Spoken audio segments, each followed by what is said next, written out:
Kodungallur town പ്രവാസി ക്ഷേമ സഹകരണ സംഘം അനുമോദന സദസ്സ് സംഘടിപ്പിച്ചു.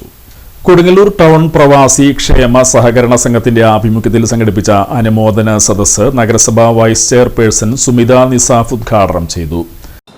അധ്യക്ഷ പ്രസംഗം നടത്തിയ നമ്മുടെ പ്രസിഡന്റ് വിനയചന്ദ്രൻ, കൂടാതെ ആശംസകൾ അറിയിക്കാനെത്തിയിരിക്കുന്ന അബ്ദുൽ ഖാദർ കണ്ണേഴ്ത്ത്, റസാഖ് ചിറക്കൽ, സക്കീന എ.എം.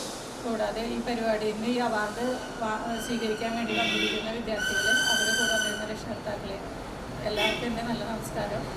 ഇതിന് പ്രവാസി ക്ഷേമനിധിയുടെ ഒരു സംഘം ഇവിടെ ഉള്ളത് ഇതാണ് ഞാൻ അറിയുന്നത്. പ്രവാസികളെന്ന് പറയുമ്പോൾ എല്ലാവർക്കും ചിന്ത ആ പ്രവാസിയാണ്, ഗൾഫിൽ നല്ല സുഖമാണെന്നുള്ളൊരു ചിന്തയാണ്. പക്ഷെ അവിടെ പോയി കിടന്ന് കഷ്ടപ്പെട്ട് അധ്വാനിച്ച് അവരുടെ മക്കൾ ഇന്ന് നല്ല നിലയിലെത്തുമ്പോൾ അവർക്ക് അത്രയും അഭിമാനം ഉണ്ടാവും. കാരണം നമ്മൾ ഇത്രയും കഷ്ടപ്പെട്ടതിൻ്റെ ഒരു ഫലമാണല്ലോ നമ്മുടെ മക്കൾ നേടിയെന്നുള്ളൊരു അഭിമാനം കൂടി ഉണ്ടാകും.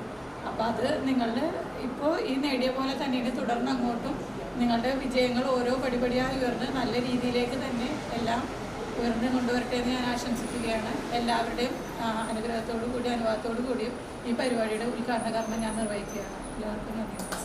സംഘം ഡയറക്ടർ ബോർഡ് അംഗങ്ങളായ അഡ്വക്കേറ്റ് അബ്ദുൽ ഖാദർ കണ്ണെഴുത്ത്, റസാഖ് ചിറക്കൽ, സക്കീന അയ്യാരിൽ, അബ്ദുൽ അമീർ CA എന്നിവർ സംസാരിച്ചു. സംഘം പ്രസിഡന്റ് PN വിനയചന്ദ്രൻ അധ്യക്ഷത വഹിച്ച പരിപാടിയിൽ KM പ്രകാശൻ സ്വാഗതവും VP പ്രജിത നന്ദിയും പറഞ്ഞു.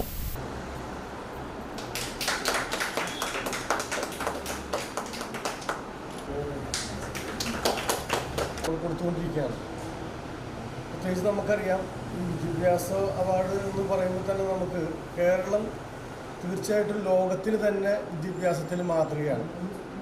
ഇന്ന് ഏറ്റവും കുതിപ്പുള്ള ഒരു മേഖലയാണ് വിദ്യാഭ്യാസ രംഗം കേരളത്തിൽ. ഞാനിത് പറയാൻ കാരണം, എൻ്റെ കാലഘട്ടത്തിൽ MBBSന് കേരളത്തിലാകെ 600 സീറ്റാണ്. വിദേശത്തൊന്നും പോയി പഠിക്കാനുള്ള സംവിധാനങ്ങളില്ല. ഇന്ന് 10,000-ഓളം സീറ്റുകളും അതോടൊപ്പം തന്നെ വിദേശങ്ങളിലൊക്കെ പോയി പഠിക്കാനുള്ള സംവിധാനം, ലക്ഷങ്ങൾ സീറ്റുകൾ തന്നെയുണ്ട്. അതുപോലെ എല്ലാ മേഖല എഞ്ചിനീയർ ആയാലും ലോ കോളേജിൽ, ഞാൻ ലോ കോളേജിൽ പഠിക്കുന്ന സമയത്ത് എൻട്രൻസിൻ്റെ ആദ്യത്തെ എൻട്രൻസാണ്. ആകെ 300 സീറ്റാണ് കേരളത്തിലുള്ളത്. ഇന്ന് 15,000 സീറ്റുകളും പ്രൈവറ്റ് മേഖലയിലും എല്ലാ മേഖലയിലും ഉണ്ട്.